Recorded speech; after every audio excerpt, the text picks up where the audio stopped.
I will be playing for you the optional flute solo, which is found in the Rubank Advanced Method book, volume 1, on page 68.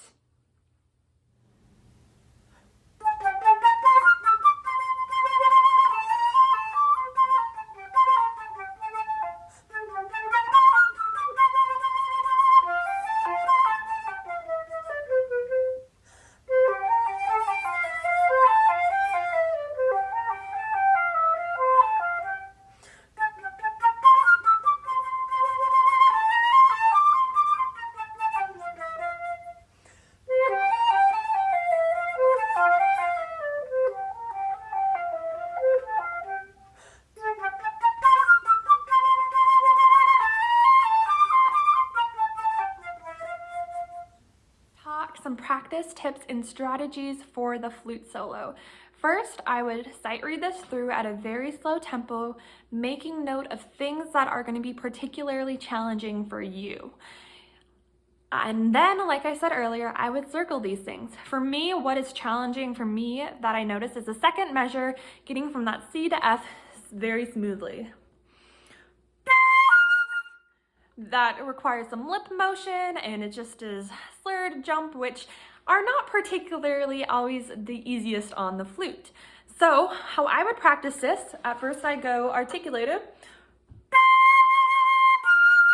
tonguing both the C and F, way under tempo, and then I would slur it, and going under tempo as well when I slur it.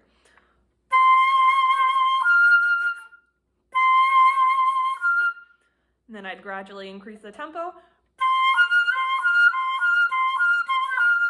Now the nice thing is we have that accent that can help us make sure we have the support and air that's needed. And as I like to imagine when I go up to those higher notes, it's not that I'm reaching and stretching for them, it's just that I'm like jumping from a trampoline and I'm easily landing on top. Boom, boom. So with that imagery in mind,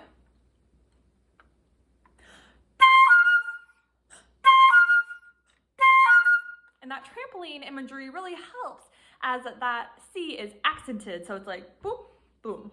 All right, next I would make note of the different articulations we have in this brief solo. We have staccatos in the first measure, we have an accent and staccatos in the second measure, as well as a tenuto and a dot underneath it. So we need to think about the different ways we can play this. Now moving on to the third bar, we see we have some articulation as well as some slurring, some 4-note group slurring. Now, if we gently look throughout the rest of this, we see that we have some patterns of slur 2, tongue 2, and then we have a nice legato section with groups of 4 that are slurred. I point these out because we're going to want to make a distinction of how we play each of these, and we're going to want to make sure that we're playing each of these correctly. Oftentimes when I listen to flutists play or I listen to my students play, I will hear articulation mistakes. And these are things that just happen by not being completely in tune to what the music is asking us to do. So what I like to do when I have especially groups of slur 2, tongue 2, is on the slurs, I like to write a T right above my music to remind myself to tongue those beginning of slurs, because I know personally I don't always tongue those correctly because I'm so busy thinking in slur mode. Next, we want to distinguish how we play staccatos compared to our accents. So staccatos to me are light little raindrops falling, and if you see, imagine a puddle and the raindrop landing in them, they're just like a bloop, bloop, very light. And then accents are kind of more of that emphasis, that jumping on a trampoline. They can still be light, they can be heavy, but they are more distinguished. They're more emphasis on them. So for example, let's just look at the first two. I would just separate that A to G and separate all these 4 notes, distinguish, and see how light I can make them.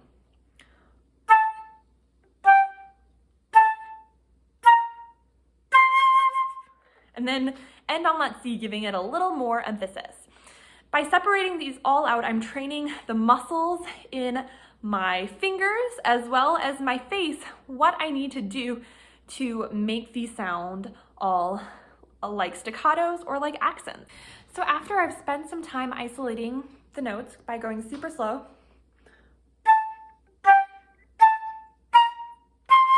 I'd gradually start connecting this like it does in the music.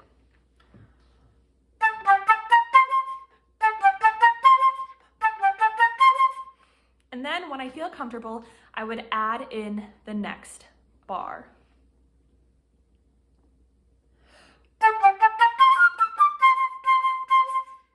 Something like that.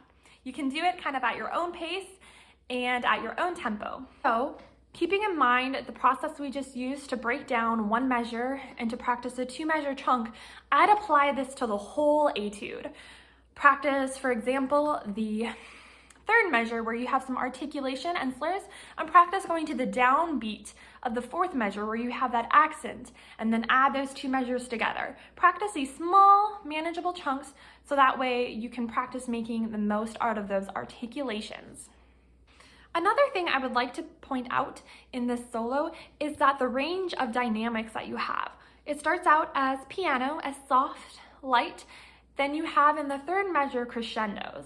I would circle those in your music, highlight them if it's a photocopy, and you can, and think of like what you need to do to make that stand out. Because chances are you're gonna have to exaggerate those so much more. It's kind of like how you have different markers or different writing utensils. We can do things in pencil, but if someone is standing 5 feet away from us, they're not gonna see it very well. We can write things in pen, they see it a little better, but if we write it in bold marker, they're gonna see it so clearly, and that's what we wanna do with our dynamics. We want to exaggerate them so that way the audience, the judges, your parents, your family can really hear them and go, wow, that's what they're listening for.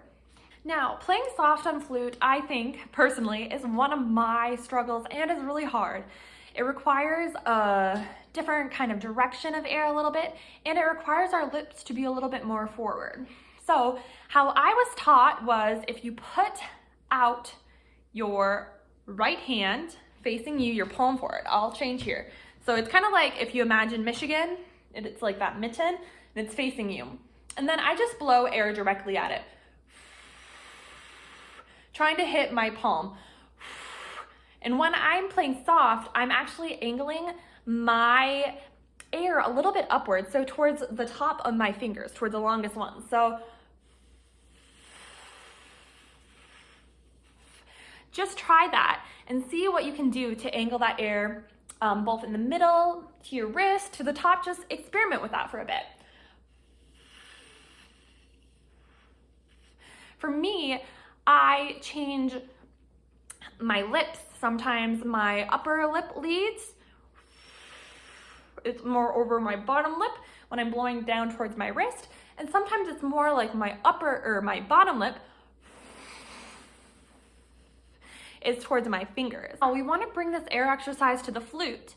And so you want to imagine, I kind of like if I'm pouting or blowing up air on my glasses, that's how I'm kind of going to feel my face on the flute.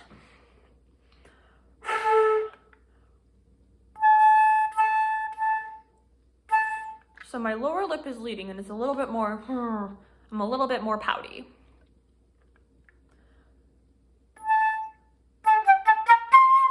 And if you try, you're gonna say, okay, I'm gonna experiment from going soft to loud. Just try to make that C loud, because it's gonna need to pop a little bit anymore with that accent. And just see how quietly you can play the 4 notes on the first measure.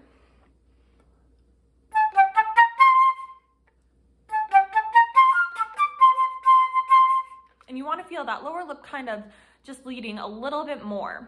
And this should help you have more success with your softer dynamics across this whole piece. To end this video, I would like to throw in a couple basic reminders. Practice slowly, because even if you have to play this under tempo just a little bit, it's gonna sound better if you can play it cleanly under tempo rather than at tempo and not quite nail all the rhythms and articulations and dynamics. Next, I would encourage you to practice this with a metronome and a tuner to check to see if your tempo is steady and if you're close to in tune. Because although you're playing by yourself, your judges will be able to tell if you are playing very flat or very sharp. And this can affect how well you do in an audition, especially if it's an ensemble audition, as you will have to play with others and play in tune with others. So I would encourage you to really check those out. And lastly, I would encourage you just to have fun with this solo. It's really a lighthearted piece. It has staccatos, accents, and all kinds of dynamics. So just have fun with it and see what you can do to really make it your own.